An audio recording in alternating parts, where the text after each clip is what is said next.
Awalnya timbulnya ini kan karena ada orang-orang yang merasa kok jauh dari akhlak dan perilaku Nabi. Sehingga ada kelompok-kelompok yang akhirnya mempelajari itu semua begitu kan. Nah, saya dengan segala hormat dan kerendahan hati mohon ini harus kita redam gitu. Dalam NU itu mau tidak mau ada kekuatan habaib di situ itu yang perlu kita harus akui. Jangan sampai kita ini pecah. Dan saya juga minta ke para habaib bahwa NU lah yang selama ini melindungi dan menghargai dan menghormati peran-peran para habaib ini. Dan NU juga menganggap bahwa habaib dan ulama itu adalah sesuatu yang tidak bisa dipisahkan dalam membangun umat ini. Meruntuhkan Indonesia, maka runtuhkanlah Nahdlatul Ulama. Cara meruntuhkan Nahdlatul Ulama adalah para kiainya dan para habaibnya ini dibuat kisruh gitu kan ya. Padahal Wahab juga mendirikan Nahdlatul Ulama di Batavia. Itu minta ke Habib Ali Kuitang, untuk minta didirikan NU. Dan alhamdulillah beliau justru yang pertama mendirikan NU di Batavia.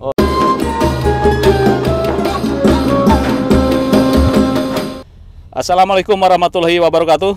Waalaikumsalam warahmatullahi wabarakatuh. Pemirsa, ini di sela kemacetan menuju pulang ke kantornya Gus Saifuddin ini, daripada gabut Gus. Kita diskusi kecil. Ini sambil kita merasakan begitu stresnya ini kemacetan Jakarta. Jadi caranya di sela-sela kemacetan itu meski macet kita harus menikmati. Oh, harus menikmati. Karena itu cara kita mengobati stres. Menikmati. Tapi yang bikin stres lagi ini Gus ya, kalau kita melihat YouTube ini.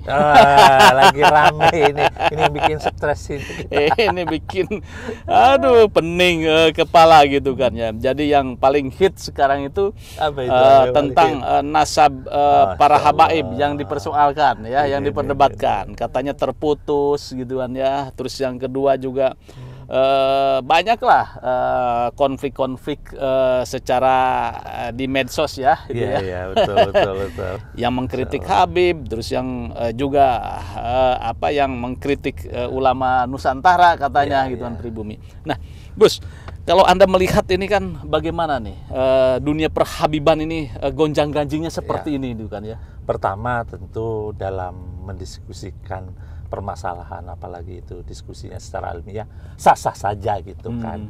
Tapi dalam harus ruang lingkup yang terbatas lah.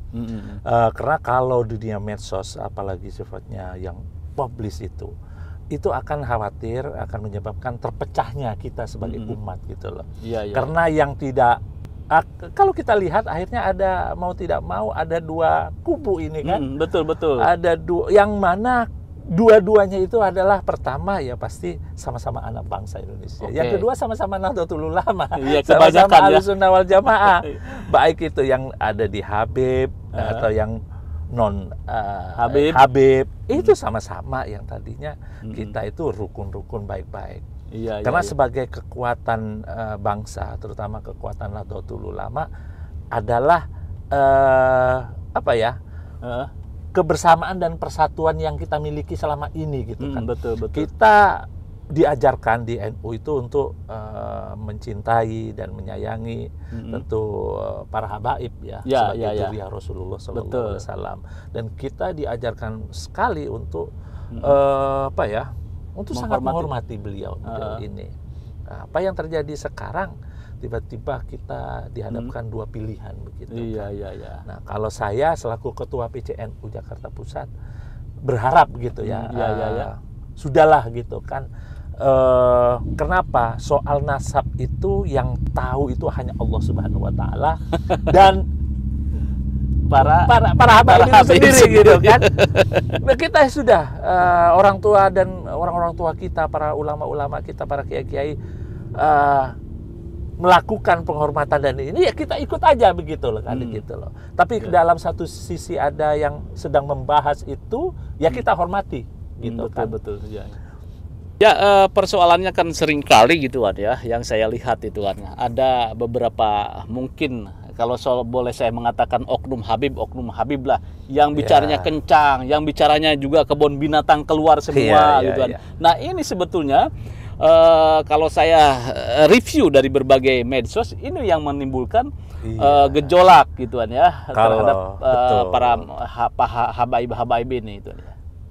Tadinya kan awalnya timbulnya ini kan karena ada orang-orang yang merasa kok jauh dari akhlak dan perilaku Nabi, sehingga ada kelompok-kelompok yang akhirnya mempelajari itu semua begitu kan. Nah tentu saya dengan segala hormat dan kerendahan hati mohon ini harus kita redam gitu kan, baik dari yang yang mengaku Habib, yang satu dua sebenarnya nggak banyak juga Habib yang memperlakukan seperti itu yang jauh dari perilaku akhlakul karimah seperti Nabi ya. Dan yang kedua tentu dari kita yang kelompok Nahdien yang sedang kontra gitu ya untuk meredam gitu loh. Karena itu masih bisa kita bicarakan dalam ruang lingkup yang kecil dulu lah gitu. Karena kalau kita lihat sejarahnya Bawahab itu bagaimana para habaib itu minta kepada Soekarno untuk dijadikan WNI. Itu atas usulan Bawahab. Karena memang Bawahab menganggap faktanya para habaib itu memang punya peran dalam sisi keilmuan. Dan luar biasa waktu Habib-Habib zamannya mungkin Bawahab ya. Sekarang pun juga masih banyak yang begitu. Itu mereka itu sangat sopan, sangat baik, akhlakul karimah. Orang Indonesia itu kalau dihormati, jauh akan lebih menghormati lagi. Itu yang terjadi kan begitu. Kalau disenggol, nah ini yang biasanya begitu. Nah, sehingga jangan sampai ini akan terpolarisasi, perpecahan yang rugi adalah kita.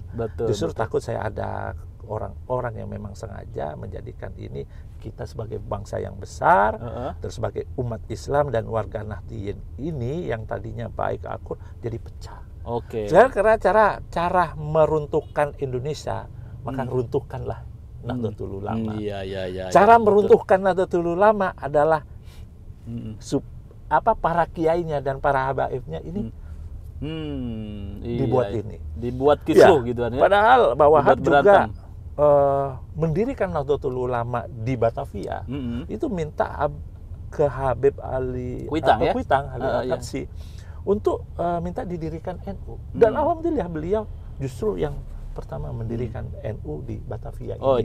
Ada lagi yang menarik, bagaimana Bawahab itu melakukan konsolidasi para ulama Nusantara, termasuk di dalamnya habaib, untuk melawan kebijakan Raja Saud yang mau membongkar makam Rasulullah. Betul. Itu Bawahab itu mengumpulkan para ulama Jakarta termasuk para habaib yang waktu itu di Masjid Kemayoran kumpul ribuan waktu itu. Termasuk Habib Kuitang di situ. Habib Kuitang termasuk Habib-Habib di Jakarta itu. Kenapa Bawahab perlu melakukan konsolidasi ini agar Arab waktu itu yang baru berdiri ada Raja Abdul Aziz Al Saud itu paham bahwa Bawahab ke sana itu mewakili ulama Nusantara dan Asia. Betul. Jadi di Singapura itu juga ketemu dengan ulama, konsolidasi juga ada Habibnya juga gitu loh. Nah, jangan sampai kekuatan kita gitu ya kan di dalam NU itu mau tidak mau ada kekuatan habaib di situ. Itu yang perlu kita harus akui. Jangan sampai kita ini pecah gara-gara ini gitu kan. Karena tidak menguntungkan juga gitu. Dan saya juga minta ke para habaib bahwa NU lah yang selama ini melindungi dan menghargai dan menghormati peran-peran para habaib ini. Dan NU juga menganggap bahwa habaib dan ulama itu adalah sesuatu yang tidak bisa dipisahkan dalam membangun umat ini. Gitu kan. Kalau ada memang kekurangan baik dari para kiai-kiai ulama pribumi atau para habaib, itu jangan digeneralisasi. Betul, gitu kan. Memang tidak dipungkiri ada satu dua habaib yang wah getol untuk menyerang atau mungkin menyenggol-nyenggol pribumi lah. Gitu kan, saya nggak ngerti, makanya saya baca ulama atau kiai-kiai pribumi keras menyerang habaibnya juga keras. Ada apa ini gitu kan? Kok bisa begini gitu? Kita ini jadi bingung gitu kan? Padahal selama ini nggak ada apa-apa. Yang diperebutkan apa? Yang diperebutkan apa gitu? Ada Gus sebetulnya masalah nasab. Nasab itu menentukan nasib Gus. Padahal kita itu kalau justru kalau kita itu malu gitu loh, kita itu membanggakan nasab gitu loh. Karena yang paling penting adalah peran kita gitu kan.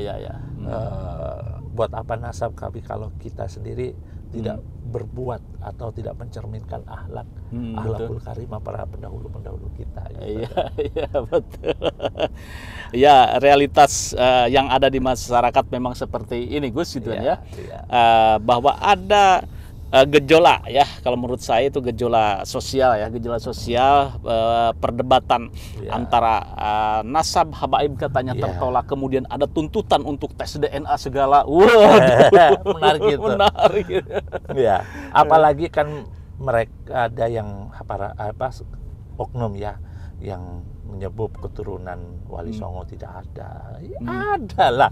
Masa keturunan Wali Songo nggak ada gitu kan? Terputus begitu. Nah, yang begitu-begitu itu harus hati-hati. Nggak usah lah itu. Nggak usah gitu.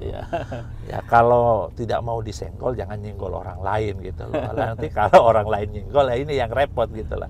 Nah, kita yang ingin justru menyatukan dan merekat ini jadi berantakan gara-gara ini kan kita betul. Sulit lagi agak sulit sekarang ini untuk menyatukan umat di bawah ini gitu gara-gara ini gitu loh. Ya patut ini juga Gus gitu kan ya, memang disadari itu kan ya, orang yang fanatik terhadap habaib kalau terjadi polemik seperti ini semakin mencintai habaib itu ya. Orang yang mencintai kiai pribumi mungkin semakin mencintai kiai pribumi. Nah, kemudian satu sama yang lain saling berkeras fanatisme seperti ini. Ini sebetulnya yang menjadi persoalan. Jadi pertanyaannya kalau itu terjadi siapa yang diuntungkan dan siapa yang dirugikan gitu kan? Kalau yang diuntungkan itu medsos ini. Ya pemirsa, mungkin wejangan-wejangan Gus Saifuddin juga sebagai cucu mantu Mbah Wahab tentu banyak menguasai tentang perspektif atau pemikiran Mbah Wahab terhadap keislaman dan ke-NU-an. Tadi menarik Gus bahwa peran habaib di Batavia cukup signifikan mendirikan NU, karena Mbah Wahab pun untuk mendirikan NU mau tidak mau harus mengakomodir peran-peran habaib di Batavia ya, karena di Batavia itu patronnya adalah habaib. Nah, kemudian kalau di Jawa adalah kiai. Nah, maka mungkin benar Gus, bagaimana ini strategi Mbah Wahab untuk membesarkan NU dengan menggandeng para habaib. Ini jitu sekali nih Gus. Mungkin itu yang akan Anda lakukan atau bagaimana nih? Atau sudah dilakukan? Ya apa saya lakukan ya memang selama ini di Jakarta saya tentu menghormati para dzurriyyah ini, para habaib. Tapi kita tetap mengedepankan ilmu. Gitu kan. Akhlakul karimah gitu kan. Nah, kalau kita tidak cocok dengan habaib, bukan berarti kita harus membenci habaib-habaib yang lain. Kita boleh tidak sana, tapi kita harus tetap menghormati sebagai dzurriyyah. Gitu. Proporsional gitu ya. Gitu. Bahwa kebesaran Islam atau kebesaran bangsa Indonesia ini hanya bisa terwujud kalau kita bersatu. Kita sudah selesailah bahwa kita sudah dijajah oleh Belanda 350 tahun adalah dengan cara divide and impera gitu kan. Jangan lagi kita divide and impera di zaman sekarang ini. Iya. Orang sudah bicara soal ke bulan, teknologi yang canggih. Kita masih bicara soal nasab dan nasib. Saya setuju ini. Saya justru ketawa. Bagaimana nasab itu dijadikan kapitalisasi untuk merubah nasib. Dan itu bisa gitu loh. Bisa ya. Ya bisa, sangat bisa. Kalau saya keturunan raja, Gus, gituan. Itu kemana-mana dihargai, Gus. Padahal Wali Songo datang itu menghilangkan kasta itu. Betul. Ya, menghilangkan istilah-istilah apa namanya itu. Sayyid, Raden dan ya. Wali Songo itu banyak keturunan Sayyid dan Syarif. Iya. Tapi dia menanggalkan itu semua. Bahkan banyak mereka itu menggunakan bahasa Jawa namanya. Oh, betul. Iya. Benar. Iya, betul. Dan bahkan keturunan-keturunan Wali Songo pun tidak mau dia menggunakan nasab itu sebagai ini gitu. Betul. Iya. Sebagai penentu nasib. Iya. Karena apa? Orang Wali Songo yang datang itu membaur. Iya, betul. Dengan warga itu. Iya. Dia tidak merasa lebih tinggi. Justru sama. Dia menggunakan, bahkan namanya itu menggunakan nama orang umumnya. Iya, seperti Saifuddin. Nah, jadi saya korek ini sebetulnya beliau juga keturunan Wali Songo dari Sunan Giri. Jadi kita nggak menggunakan al gitu ya. Al Saifuddin mestinya, Gus. Ya, mungkin ada closing statement, Gus, gituan ya. Ini ya tentu saya ingin mengajak kepada seluruh, khususnya NU Jakarta Pusat ya, untuk mengakhiri polemik yang terjadi saat ini gitu loh. Kita harus kembali kepada jati diri sebagai warga Nahdlatul Ulama, yaitu warga yang wasatiyah, yang di tengah gitu kan. Jangan jadikan ini harus menjadi perpecahan, justru itu menjadikan kelemahan kita gitu kan. Kita harus kuat dengan bersatunya umat ini gitu kan. Bahwa semua itu punya peran masing-masing dalam kebaikan untuk menjadikan kita ini sebagai umat yang besar dan jaya. Iya, betul ya. Oke. Masing-masing memang punya fungsi dan perannya. Begitupun rakyat Indonesia ketika merdeka, di situ juga ada gituan ya. Apa peran-peran ulama yang melakukan perlawanan terhadap Belanda, dan juga mungkin peran-peran para habaib dengan kontribusi atau peran-peran dengan yang lain. Salah satunya tidak bisa menafikan. Pada intinya kita sudah merdeka, Bhinneka Tunggal Ika, ada Sumpah Pemuda. Mari mengisi kemerdekaan Republik Indonesia itu tidak dengan memperlebar perbedaan, tetapi mencari titik persamaan. Bahwa yang paling mulia di sisi Allah itu adalah orang yang bertakwa. Iya, oke. Jadi kembali lagi tadi, nasab merubah nasib, Gus. Terima kasih. Bagaimana menurut Anda? Apakah polemik ini setuju untuk terus dilanjutkan? Atau kita kembali seperti yang dilakukan, disarankan oleh Gus Saifuddin, kembali ke ajaran NU Wasatiyah, dan kembali bersatu antara habaib, kemudian dengan ulama-ulama itu ya. Jangan seolah-olah kita melihat ini ada benturan-benturan ideologis ya, yang menjurus ke masalah-masalah mungkin sara, Gus ya ini ya. Iya, betul. Iya. Apalagi menjelang pemilu nih. Menjelang pemilu. Kapitalisasi lagi. Ya, jika Anda yang setuju dengan Gus Saifuddin, mungkin pada saatnya nanti pas pemilu bisa men-vote Gus Saifuddin nih. Sebagai doanya anggota DPD dari Jakarta.